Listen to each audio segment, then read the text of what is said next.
Here we are, where it all began for all of us. Not your mother's womb. No, that's ridiculous.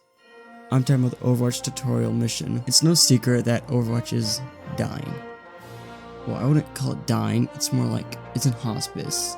I'm not talking like your great-grandma hospice, I'm talking like Jimmy Carter hospice, where it's there for a long time. But how did we get here, and how has it worsened so much to the point where all these streamers are saying that the game isn't fun and they don't care to play it anymore? What happened?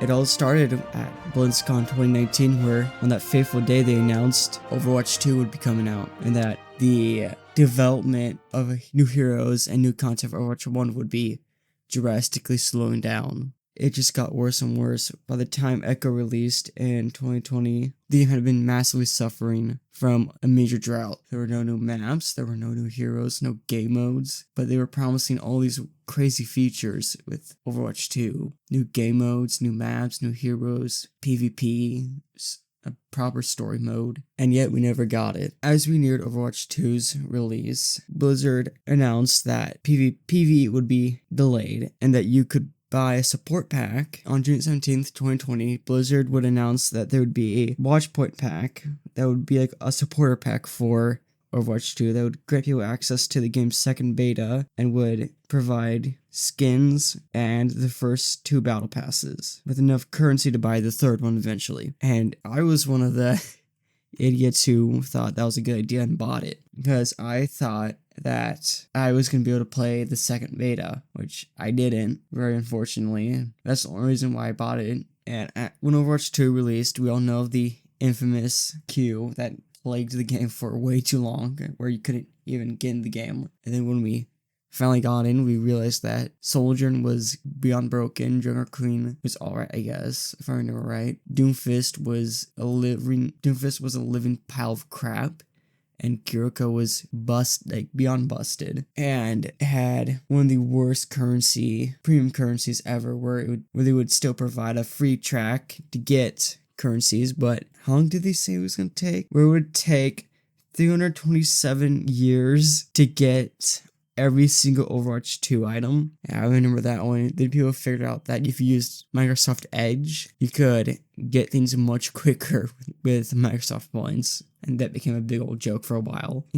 But everything was pretty smooth sailing, and everything was all perfect until Malga released. The entire season was just such a crap show. That was the season that I really stopped playing for a while, between the worst battle pass the game has ever seen with the horrific Orisa Mythic skin, and Malga dominating every single match no matter what and had no counter. And we all know the infamous video with the Bastion being boosted by Mercy, Anna, with a BAP window, and just getting shredded by Malga, who's being healed by a single Mercy. And that just went on for a long time. And then I started playing again, and for me, the game was just kind of stagnant. I never didn't really touch it. I realized that was such a crap show that I didn't want to be a part of it. When Venger was in the works, I hopped in and I tried the character, and I reignited my passion for the game. I played it more, and yet again, things were great until PvE was cancelled, and that hurt. All the articles talking about it was bad. That was the reason why Overwatch 2 was made, was for the PvE. I mean, if you're watching this,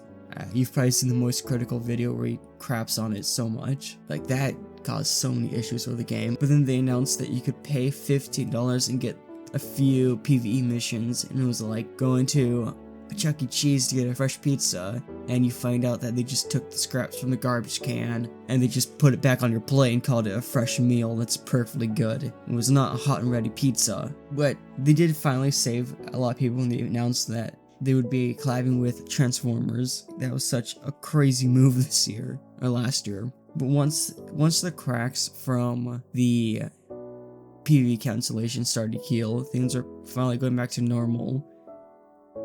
And then a little joke started going around that Venger doesn't have skins. People started going, wait a second, they didn't care about this character, they just needed a bit of diversity, didn't they?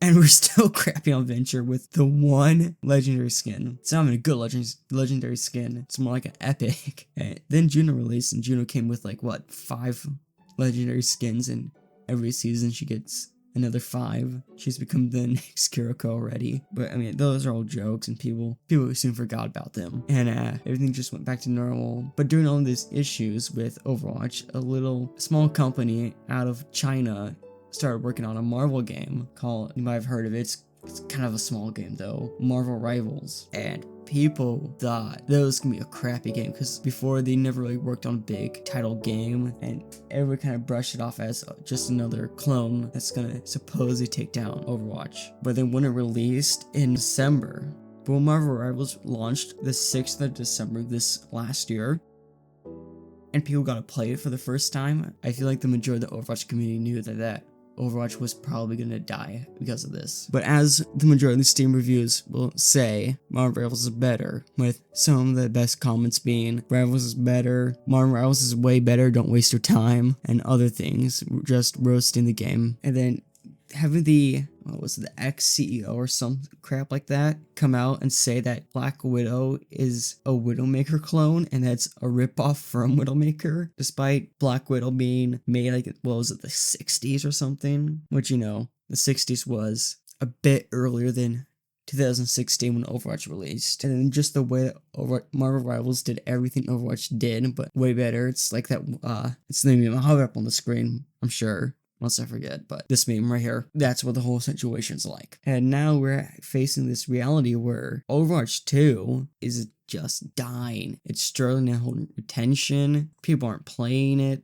Streamers aren't playing it. It's looking bleak. I mean, everything down to esports. Marvel Rivals is doing better already with weekly big tournaments, when Overwatch has like, what, one big tournament a year. And the characters, where Overwatch struggles to pump out just a few characters a year. Like this last year, we got Juno Venture and Hazard. We're to gain that same amount of heroes this next Marvel Rivals season. They just announced the first official season 1 of Marvel Rivals. We are gonna get, so far that we know of, there could be more. Remember, Ultron is still kind of iffy. We could be getting Mr. Fantastic, the Invisible Woman, Human Torch, the Thing, and Robot Herbie, which I've never even heard of. Comment down if you know who the freak that is. But, well, we just got Hazard, who can shoot rocks and climb. Well, when Marvel Rivals, you're getting heroes that go on fire and fly on the map with the first season of the game. And you could argue that technically season 1 of Overwatch 2 brought Soldier and Junker Queen and Kiriko, but it's kind of a crappy argument because we know that those characters are already in the works for months. So as Marvel Rivals season 1 draws nearer, and all these leaks are coming out and the reviews are coming out for the game, maybe it is time to ask ourselves, is the nostalgia of Overwatch 2 holding us back from promoting a better game? Is Overwatch 2's time up finally? Is it gonna join the graveyard of good games? Is it gonna join Titanfall and X-Defiance? Or is it gonna be able to save itself? As I'm sure you all know, I'm a major Overwatch 2 fan. Love the game. I spent money on it. I have 300 hours just on Steam, and I don't think it can recover unless somehow NetEase fumbles Marvel Rivals so hard this next season. Overwatch 2 will probably not recover. Obviously, the Glazers and the Addicts are gonna stay on the game. They're still gonna be obsessing over Kiriko and Mercy, but for the most part, I don't think Overwatch 2 can make a comeback. So maybe it's time we all just uninstall the game. I know you haven't played it since Marvel Rivals came out, and maybe it's time to move on and improve our taste when it comes to gaming.